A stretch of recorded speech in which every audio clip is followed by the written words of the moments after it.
yoon barbarree laga dhaabee sangaan badee keessan dheeduu yoon jarjaree bira baasee argaan qabdee keessan keessu'eedha.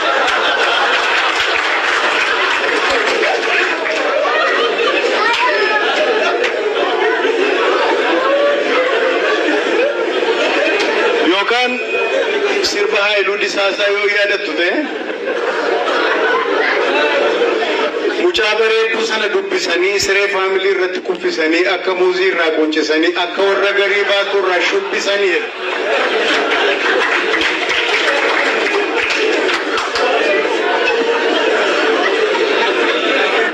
yoo kanaan achi immoo inni fakkeenyaa fi hinaaffaanii micciiree qabeenii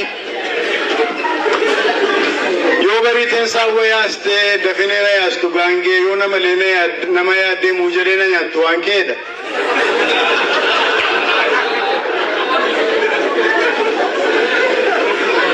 Isaan kun hundumtuu isa Salamoon dhiyeesse sanaa fi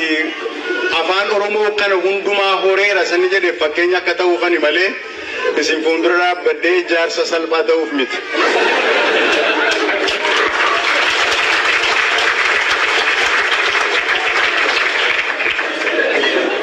Garabraatti isinii dabaluudhaaf mucaa boddosee jakuullee jedhee sossobee na fuudhee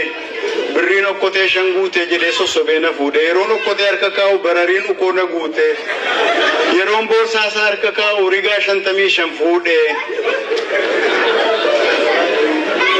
kan na dhibe kan haadha isaatii sabbata mudhii irraa na hiiktee ilma ishee gannatti dhiistee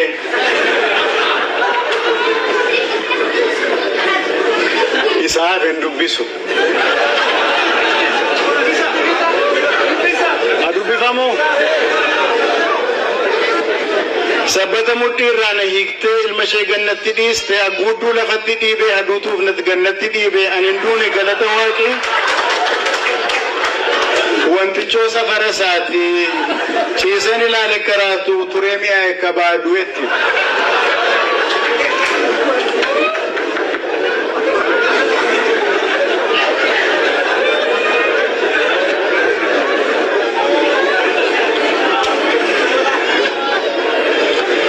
Inni irrooti kere beetu biyya kana jiraanna biyya Neezerlaandi jiraanna biyya dimokiraasiin harka dhibba keessa dhibbarrattu waa muraasa dabalatudha. Isa irrooti killee namu maal akka inni ta'e isinitti mun barbaachisa natti fakkaanni garuu Oromoo wanta sana qabaayidha. Afaan Oromoo keessa waan akkasii jiraayii yoo jechuu yoo baruu barbaanne fakkeenyaaf tokko isinii kennuu nan danda'a.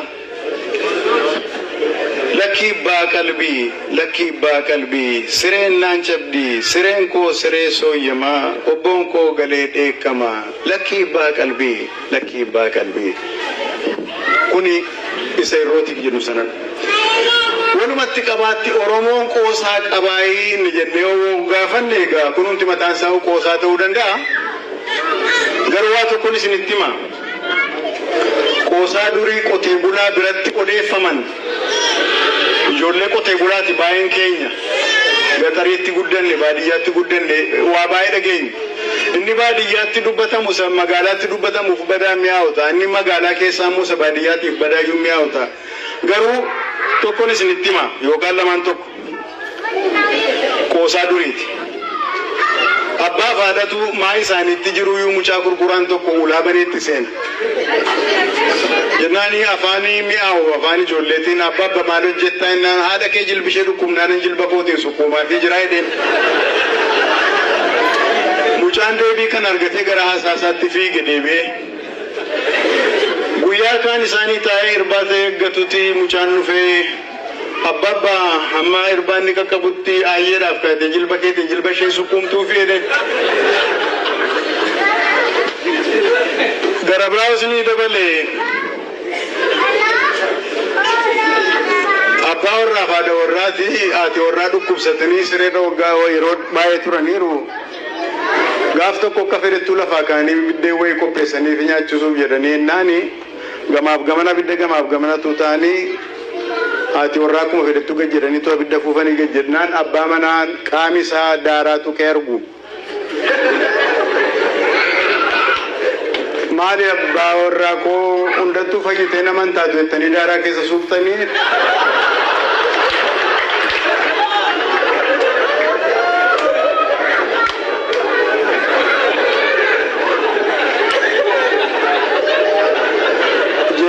jennaan namichi anoosi dhukkuba edeni malee kaanee waa yaalluuree deegaa fanna waan qoricha ta'u beekuu hiikaa malee itteedhan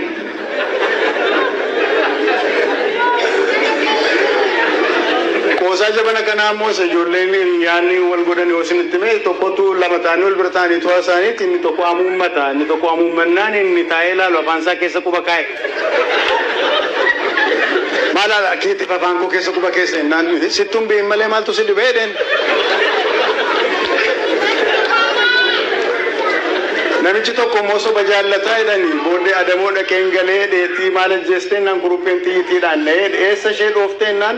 miilla isheef mataa ishee walitti rukuteedha maal naman akkam gooteetti miilla isheef mataa ishee walitti rukuttee naan miilla ishee ol kaastee gurra ishee huqqatti turteedha isaan kun hundumtuu qoosaadha kanaaf oromoon qoosaa qabaa jechuufani kan hundumaa kan inni isiniin jechaa jiru garuu qoosaan oromoo bifa kamiin of mul'isaasa jennuufi bifa walaloon bifa geerarsaan bifa mammaaksaan bifa weedduu cidhaan bifa weedduu da'umsaan bifa holootiin akkasumas afoolaan akkasumas saadoodhaan ani hammanatu natti mul'ate warri dubbii kana gadi fageessanii qorachuu barbaadan kana caalaa saaxila baasuu danda'u natti fakkaata egaa akkuma beennu akka sirna gadaatti namni umriidhaanitti gulantaa umriitiin hiramee deema ijoolleen gara waggaa 8 gadi jiran akkuma beektan abidda bira ta'anii taphatu ibboo taphachuu jira ibboon teenii taphachuu jira mock fights yookaan mock drama adda addaa kana hojjechuutu jira achi keessaas fakkeenya baay'ee isinitti himuu nan danda'a garuu muraasa isinii kennuudhaaf ibboo yeroo taphatan fakkeenyaaf arrabsoo isaan wal arrabsantu jiru utuuni arrabsicha isiniin kenniniin fuuldura biyya Ameerikaanii fi biyya Ingilizii faa kana keessa waggaa dhibboota 2 darban kana keessa wanta developii godhan popular culture keessa roast comedy wanti jedhamu tokko jira roast comedy kun wal qocoluu keechaati qocolloodha wal aarsu garuu wal guttaatti deemu walitti kolfuudha nama ofitti kofalchiisuudha jechaadha ijoolleen keenya wanta akkasii kana abidda biraatti taphachuutti kaati roast comedy kana fakkeenyaaf ibboo gaafata ibboo deebisuu dadhaba dhugiitti hin jedhe yookaan iddoo kaanitti immoo akka jedhamutti biyya naa kenneedha biyya kennaaf yeroo sana utuu deebisinii fuuldura arrabsootu jira akkas miti arrabsoon sun maal fa'i yaadattu dhugii yoo jedhe dhugee baqsaa bulee baddaa'edha kan koo madaadatti kan kee qadaadatti kan koo madaala fayyaatti kan kee qadaada cabaatti irraan gadee kaadhu bofa diimaa nyaadhu gufuu gugguuftuu jala ba'itu dhudhuuftuu ganna ba'i handaqii irra ciise albaatii gadhiisi dhagaa tooraa ta'e bifaan hoolaa ta'e dhagaa tarree ta'e bifaan harree ta'e eelee jala lo'i haadha kee harkaa dho'i shumburaa manaa gadii gungumaa manaa badeedha abbayyii duuba qilxuu alba'e fuula dhiqqoo jedhee arrabsa mucaa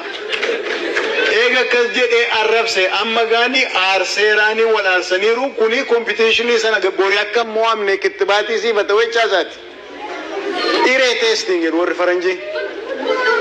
achi booddee rikoonsaayilii gochuu qabuun kanaani nafu dubbiin safuun cabeeraa arrabseeraanii kanaani nafu safuu sana deebisee ijaaruu qaba maal jedha fardiin dannabsu an kana caalaa sin arrabsu waraabessi adda booqaa siyaas hallaqsu deebiin isaa kana dhaydheetti okay kuni abidda biratti isa ibboodhaaf taphatamu yoo kanaan achi immoo ijoolleen lama abidda bira ta'anii wanti taphatan tokko jira kottu adamoodhaan jedhu warra guddaarraa warra hangafarraa baranii jechaadha gafarsa ajjeesanii galu warri guguddaan arba ajjeesu leenca ajjeesu hin geeraru ijoolleenis isaaniin akkeessuudhaanii kottu adamoodhaan jedhu inni tokko naqoedha fakkeenyaaf maqaan isaa abbaa bookaatiin achiin geeraranni tokko ajjeeseen galeedhee geerara mucaa waggaa 8 jechaadha maal jedhee geerara abbaa bookaa gadhitti mana kee boroo taa'ii gaayyaa kee huuffee kaa'ii anillee ajjeeseen galee kan hin ajjeesetti iyyuu qurquraa gumbii jalaa dhagaa daakuu jalatti gemmi abiddaa gamatti nama taa'u biratti boojjitoo masas godheen adda isaa basa godheedha hantuuta ajjeese jechaadha sini galee kun ijoollummaatti isa taphatamu guguddaa ta'anii waggaa 8 waggaa 18tti adamoo dhaqanii namni tokko fakkeenyaaf booyyeedhuma ajjeesee wanni fokkora baay'isee yoo dhagaanii itti qoosu namicha sanatti. Maaliif warri fokkoru silaa warri geeraru warra arba leenca ajjeesedha namni tokko booyyee yookaan kuruphee yookaan bosonuu ajjeesee ammuma sana baannachuu qaba isinitti fakkaata. Kanaaf namichas akkas ta'u kanatti maal jedhe abaluu jedhu fakkeenyaaf Tolasaa Dawotee maqaansa maal jedhe Tolasaan gaafa booyyee ajjeesee jedhu. Inna keenyaatu waa inni jedhu maal jedhee geerare yaa jedhu lafa dabootti akkas jedhu jechaan ittiin jiru hojjechuudhaaf qoosaadhaan of jajjabeessuuf. Geeshoo jala guugadheen eeboon lama tumadhee gaafa laddaa waraane akka arbaa caraane hamma gafarsaa gaa gogaansaa farsaa ta'a kalaadaa qacaqqacee qaatana bajabbaje afaansaa kalaadaadha amaaraaf asaamaadha jedhu akkas jedhee geerareetti hin jedhu. Injenne namichi isaanumatu kireetii godhee akkasitti hin jedhee aarsaa roast comedy inni nuyi jennus waan akkasiiti jechaadha. Egaa jiran warqee